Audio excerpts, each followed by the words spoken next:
Hello and welcome to the Brutal Iron Gym podcast, where our goal is to cut through the BS and deliver the brutal truth about topics related to health and happiness.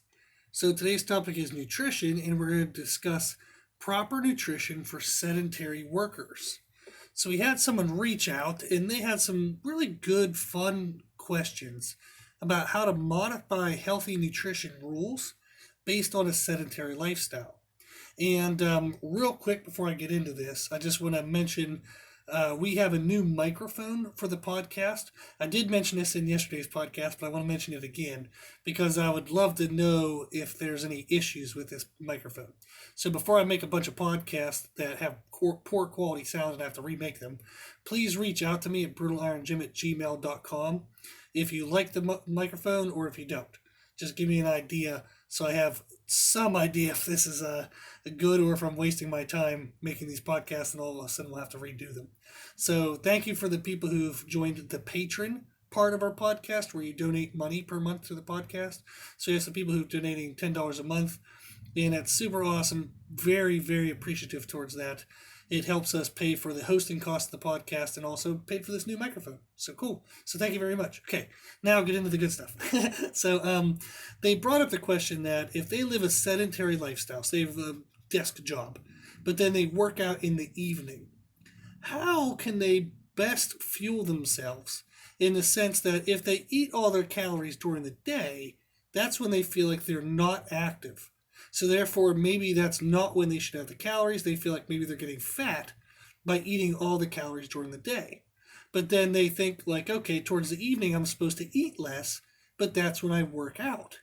So they're trying to figure out, okay, normal kind of conventional rules of nutrition say eat more during the day, eat less at night. Well, our rules and what we want to discuss in our podcast, and we've talked about this before, but it's always a good idea to retouch on things and get clarification, is we want to match our calories in to our activity. So if I'm more active, I eat more. If I'm less active, I eat less. And that applies to any time of the day. So it does feel like, oh, wow, if I work out at night, I would need more calories at night, right? And then we would say yes, and they'd be like, well, what if I get fat? What if I'm overweight? Well, we're going to clarify some of that today. So the first thing I want to talk about is the calories that we burn per day is not only when we're active. So every time I make a podcast, I have to decide what to edit out and what to edit in. And sometimes I've left out some details that I'm going to try to address today and add more details back in. So this is going to give maybe people a bigger picture of what we're talking about. So physical activity, meaning like a workout, that really only contributes about 5 or 10% to the total calories that you burn per day. And the style of training absolutely makes a difference. So if you're just walking for 30 minutes versus lifting really heavy weights for 30 minutes, there's a huge difference of caloric burn. But in general, they equate in the kind of like sciencey world, and when you read journal articles and peer-reviewed research and blah, blah, blah, blah, blah, blah, blah, is that the amount of calories you burn in physical activity, we're just going to say is around 10%. There's plus or minuses. There's enormous amounts of arguments that I could make an entire podcast about. But 10% is a good number for us to get wrap our mind around, okay? So if I'm working during the day, even if I have a sedentary job, and then I work out at night, that workout at night really only contributes to about 10% of our total daily intake. So that means that it's not as significant as what we might think, meaning that I shouldn't eat nothing all day because I'm sitting on my butt doing nothing, and then eat all of my calories at night because I'm active.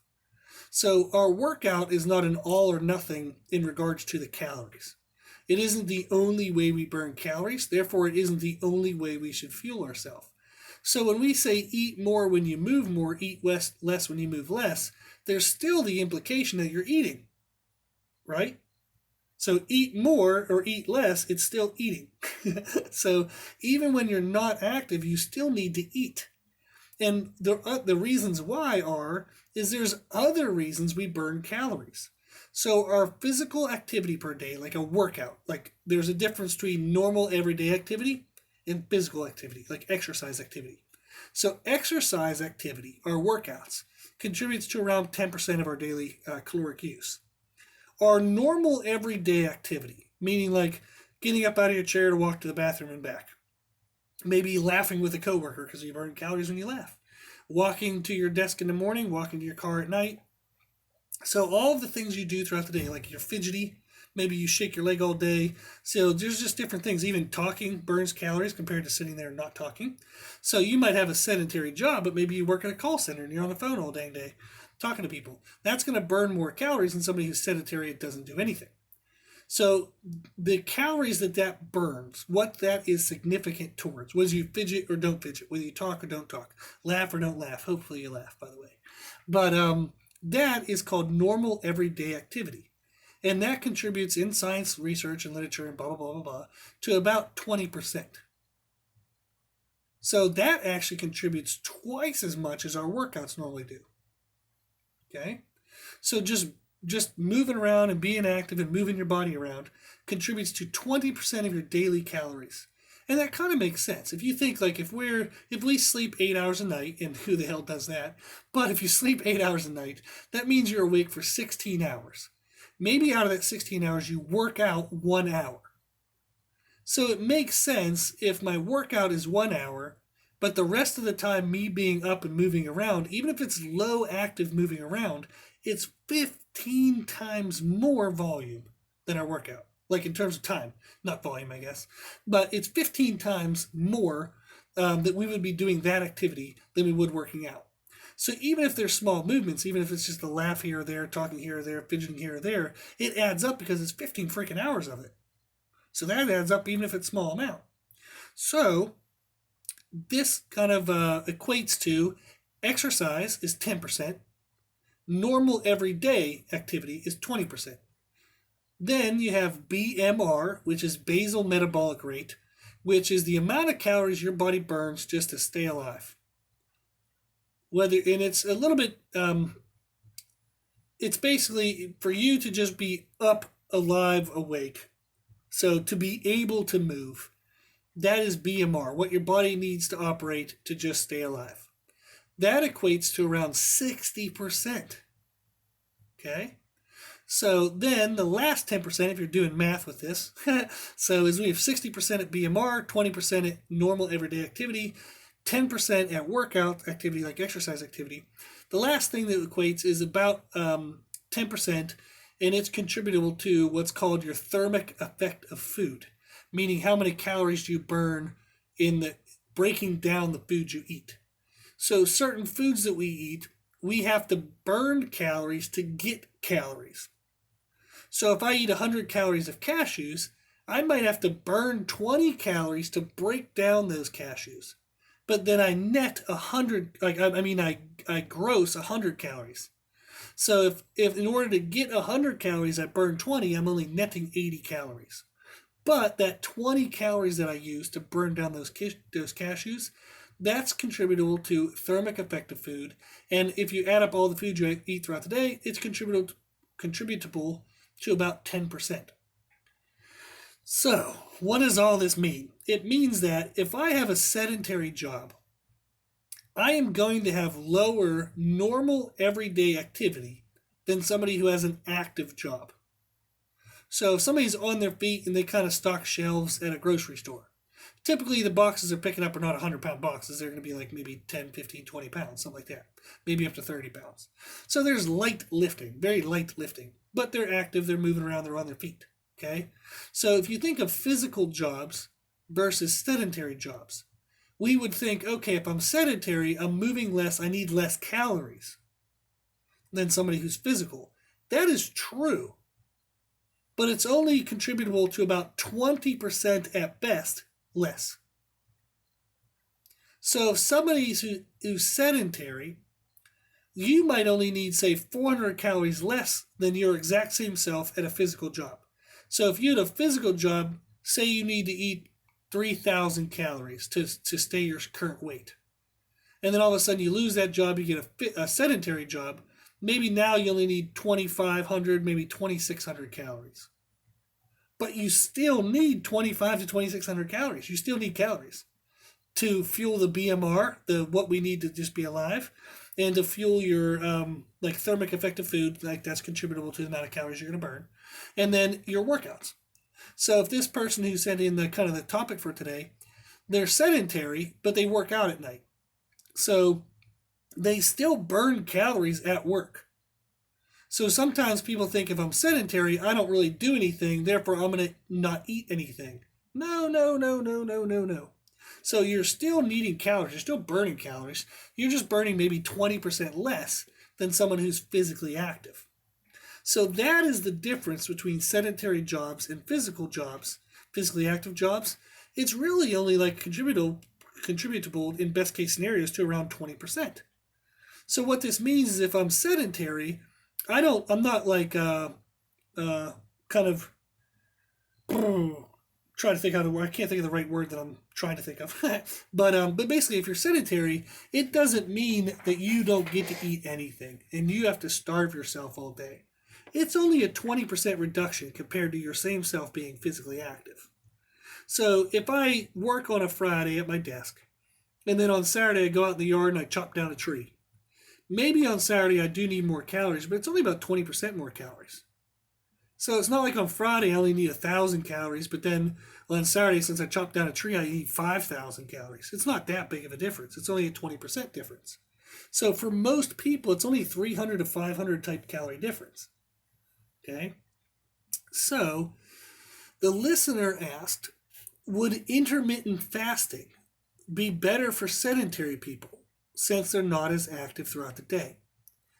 We have a podcast in the past, podcast number 204, about intermittent fasting. So you can listen to that in its full 30 minutes about intermittent fasting.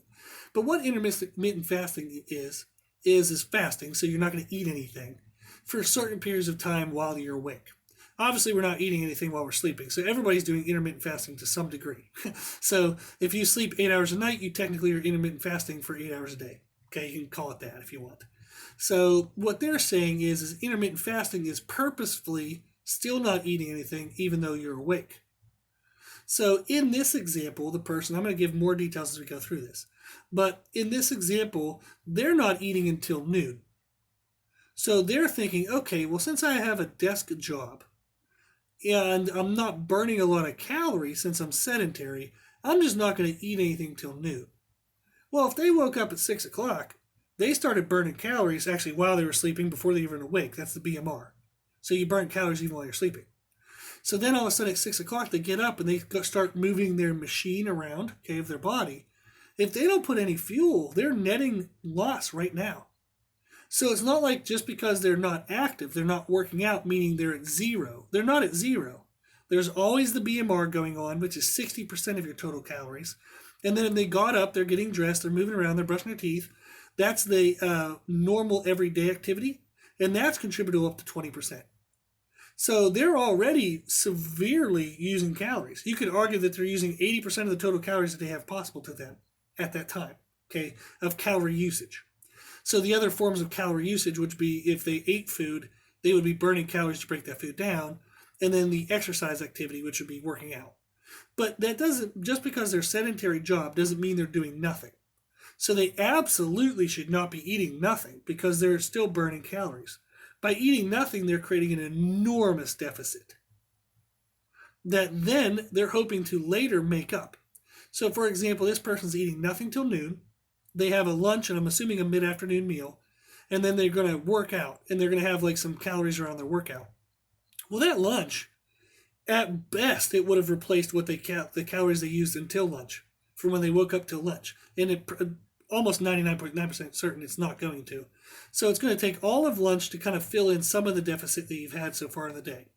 It then takes your afternoon meal to fill in some of the deficit since lunch and since the beginning of the day. So then when they go to work out, even if they try to have calories at that time, at best they're showing up to the workout with a maybe quarter full tank of gas, if that. So they're not really getting any fuel back in them to have a full gas tank when they go work out. At best what they're doing is they're filling in the deficit of the morning. And then they're going to work out very minimally fueled, very underfueled. And then they go home, they eat food, and maybe that gives them a little bit of recovery while they're processing that food. But then again, throughout the night, as they burn off that last meal, and throughout the whole next morning, they're not building any tissue, muscle tissue at all. They're actually tearing down the body. So they're going to lose some muscle, they're going to lose some fat. So yes, they're losing fat, but they're limiting their muscle gains, they're limiting their strength gains, and also it's going to cause a reduction in their overall body composition. They won't look as lean and mean, as tight as they could be if they were to actually have calories during that open window at the morning. So what we want to do in the rest of this podcast is give them the recommendation of how they would eat. So if you are somebody who has a sedentary lifestyle and you work out in the evenings, this applies to you as well, okay? So their question again was, should I eat nothing throughout the day since I'm doing nothing, but then I eat my food that I want at night?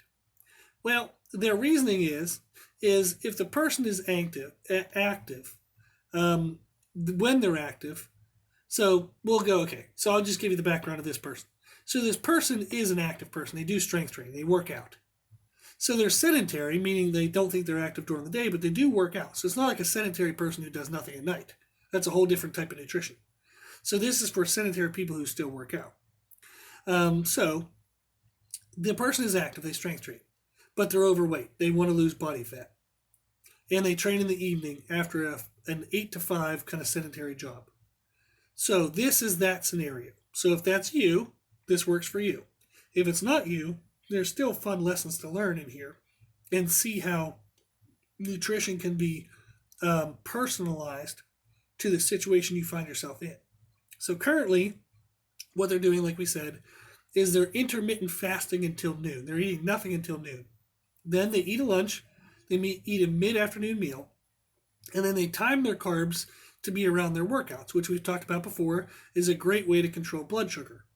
So we've done a blood sugar control podcast before, and what that is talking about and what is kind of featured in that is when you should have carbs and quote-unquote sugars, so that way you can have good workouts. You feel fueled for your workout, but you're not having carbs and sugars at the wrong time, and therefore making yourself like worse for diabetes or pre-diabetes or something like that. So that's podcast 53. We talk about controlling blood sugar, how to do that with food, podcast 53. So they're eating nothing till noon. They eat a lunch and mid-afternoon meal. They time their carbs around their workout based on the blood sugar control concept, and everything is working in that aspect. But what they want is they're worried if that intermittent fasting deficit in the morning is costing them muscle gains and strength gains. The answer is yes, by the way. So what their concern is that the intermittent fasting, since they're doing nothing in the morning, they don't think they should eat anything. That's what we're going to clarify on this podcast, is you still need to eat. But by skipping all their food until noon, then they try to have all the calories they need for just general activity and general energy and feeling okay per day. That creates a lot of calories all clumped in from, say, noon to 9 p.m. So maybe they work out like at 5 o'clock or 6 o'clock. They get home, they eat dinner. Maybe their dinner's done by 8 or 9. So they maybe are eating all of their food in an 8-hour window, meaning there's 16 hours a day that they're not eating.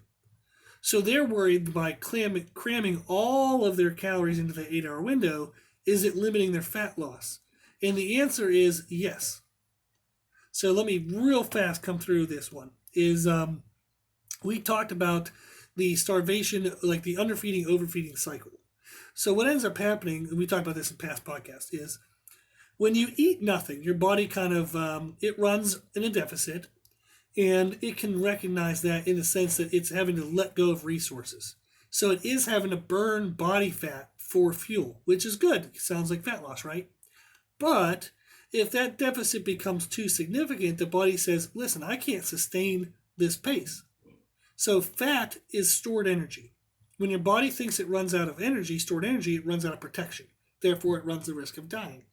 So it doesn't want to lose body fat at a significant rate that it feels is not sustainable or it feels is dangerous. So when you run in a huge deficit, your body is going to recognize that and say, listen, we're using up fuel at a significant rate. The next time this person consumes food, so the next time you have a caloric surplus, it says, well, I need to hold on to these calories to make sure I can replace some of the calories we lost earlier, just in case that person runs me in a big deficit again. So, when we have severe kind of times of undereating, which would be when you eat nothing, even though you're doing nothing, because you still have BMR, which is 60% of your calories, and you still have normal everyday activity, which is 20%. So you're still burning 80% of the potential calories you could be burning. You're not doing nothing in the sense of burning no calories. You're still burning calories. So you have, if you're eating nothing, even though you're awake but doing nothing, you're creating an enormous deficit. Your body is then going to, anytime you eat excess calories, try to replace that lost body fat. So in a sense, what they're saying is they're spending 16 hours without food. Their body's burning some body fat. But then the 8 hours they're cramming a bunch of food in, anytime there's any surplus for the body and any momentary, even a second of momentary surplus, it'll save and replace all that fat. So they're spending 16 hours a day taking some fat away, 8 hours a day putting it back on, and it's kind of this cycle on, off, on, off, on, off.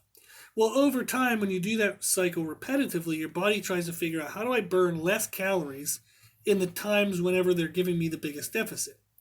And one of the ways to do that is to take off muscle tissue that doesn't feel as needed. So muscle tissue is very active. It burns a lot of calories even at rest. That's part of what contributes to our BMR is muscle tissue amount.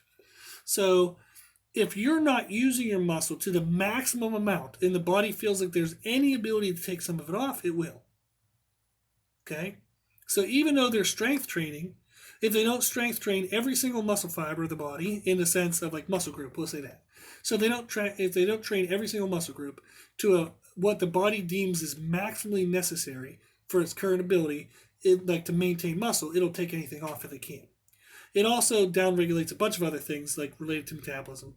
But in general, if you have a long period of being underfed and creating a huge deficit, and then you eat a lot of calories, even if they're quote unquote however many calories you should have in a day, you're not having it in a day, you're having it in an 8-hour window, not spread out throughout the day. So that creates a surplus within that window, and therefore you do end up replenishing some fat storage, whereas during the deficit times, your body's taking off muscle tissue. So over time, the body composition of muscle tissue compared to fat tissue decreases, and they get poorer and poorer quality of body composition. So that's one thing. But they were afraid that if they spread their food out normal, like a normal bell curve, okay, where a normal bell curve is like a camel's hump. It's low on the left, low on the right, and high on the middle, okay? So they were afraid if they eat like that, they're not active in the middle of the day. They're active in the evening. So if they eat all these calories in the middle of the day, that's technically a surplus when they're trying to lose body fat. And then in the evening, they're going to work out, but maybe they're going to be underfed because they had all their calories earlier in the day. So if you look at their bell curve of activity is skewed to the evening. So what they want to do is they want to skew their calories to the evening. So since you are up and active in the morning, you still need to eat calories. You just don't need to eat as many calories. You need some calories. So at that time, you would focus on protein to make sure you're maintaining muscle and you can have a chance to build and repair and grow from the workout of the night before. And you want low levels of fat intake. Fat is a slower digesting calorie compared to carbohydrates, and it won't spike your blood sugar. But it does provide you with some calories, so that way you're not in an enormous deficit. Our best goal to do is if our activity curve, okay, and then we have a caloric intake curve. We want the curves to be the same, but the caloric intake curve to be slightly lower if you want to lose body fat. If you want to gain muscle and strength, but you don't want to gain too much body fat, then your activity curve and your calorie curve should still be the same, but the calorie curve will be slightly above. So say for this hour, I'm going to burn 300 calories. If I want to lose fat, then I only want to be eating about, say, 200 calories, but not 0. And likewise, if I want to build muscle tissue and get bigger, if I'm burning 300 calories this hour, I don't want to eat 3,000. I'm just going to gain a shitload of fat. So instead of 300, maybe I'll eat 400. So if we had to give you a number, and everything here is very variable depending on the person, but if you want to lose body fat per hour of the day, you should be 5% less calories than what you're using. If you're trying to build muscle, but you want to do it without a lot of fat gains, you would be 5% over. Now, how do you know how many calories you're burning per day versus how much you're taking in? All that stuff is very hard to figure out. And there are mathematical ways. This is what I get paid to do. But in general, if you think of, okay, like let's say the person has no curve. They're just equally active all day. This is going to make the concept easier for me, okay? And let's say that you're eating 2,400 calories a day. And if that's over 24 hours, that means I need 100 calories per hour. Okay, so hopefully my math is there correct, or you're hopefully following along with the concept here. So if I'm awake for 24 hours, and I know that my caloric maintenance, so I listened to podcast 153 about how many calories do I need per day, and I found out that my calories per day is 2,400. That means per hour, I would burn 100 calories. So if I want to lose weight, I would eat 5% less than that. So, or let's go 10%. So I would eat 90 calories per hour. That would help me safely, slowly lose body fat without sacrificing muscle tissue in my metabolism. If I want to build muscle tissue and I don't want to gain too much fat, I would eat 10% over. So I'd eat 110 calories per hour. That would allow me enough surplus to build new tissues, but not so much surplus I would build body fat. So in a sense, that's what you're doing throughout the day. That's what I get paid to do, is tell people is, okay, your normal day requires, say, 3,000 calories. If we look at your activity level, you're using the majority of your calories around this time, so we're going to eat the majority of our calories around that time. The majority in a deficit that's safe, fat loss is this much. Your majority in a surplus that's safe for gains without fat gains is this much. So that's what I get paid to do, and I know I've said that like 17 times in a row already, but the reason why I want to say it in this way is the general concept is eat more when I move more, eat less when I move less. That still implies we eat. So just because you're sedentary doesn't mean you should eat nothing. You still need to eat. But it is true that you don't need to eat as much. So you're hitting the nail on the head, and that concept is if I have a sedentary job and I'm super active at night, I should have most of my calories more towards the evening. But I don't need to go to the extremes. So the extremes that were given in the email was intermittent fasting till noon, all of my calories in the next 8 hours. No, that's too much, okay?